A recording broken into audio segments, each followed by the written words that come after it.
बिस्मिल्लाहिर्रहमानिर्रहीम। शबीर शदर गुलाम हैदर खां पचाणी दे हां झिंझुण वाली नाजकोट अदू विच पैदा थिया हा। इन्हें दी शायरी दा पहला उस्ताद मोहम्मद बाज दीवाना हा। दूजा इन्हें दा उस्ताद शाकिर मेहरवी मरहूम हा।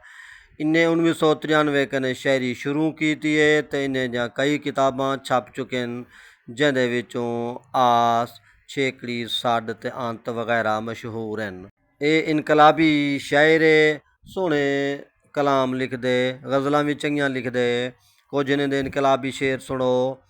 इवें लगदे वत कोई फिरौन आ गए भोएं ते वक्त दी गर्दिश दे विच अटकी खड़ी दस्तार है।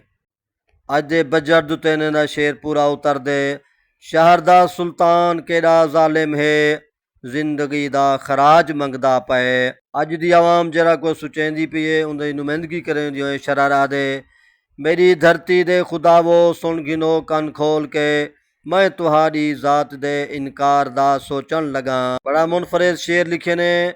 चढ़दे सूरज लो मेरा पैगाम है, एक दफा तां मैं तेकू हथ लावणे। सुन वे गोदा तेरे बख्त दा सूरज सवा नेज़े ते है, देख गरीब फफड़दा पे भी जुल्म दी शाम ढलदी पई है। शबीर शरार एक इनकलाबी शायर है। सुनो, इन किताबां पढ़ो, मेरा चैनल सब्सक्राइब कर गिनो। तुरा न्याजमंद दिलबर मौलाई पूरे सराकिस्तान दी, पूरे वसेब दी, पूरे इलाके दी इल्मी अदबी कलमी खिदमत करेंदा पे। और तुसा मेरे बाहबेली बनो। मैं तुहाडा खादिम हाँ और तुहाडी किताबें को, तुहाडी शायरी को, तुहाडे रिकॉर्ड को महफूज करेंदा पिया।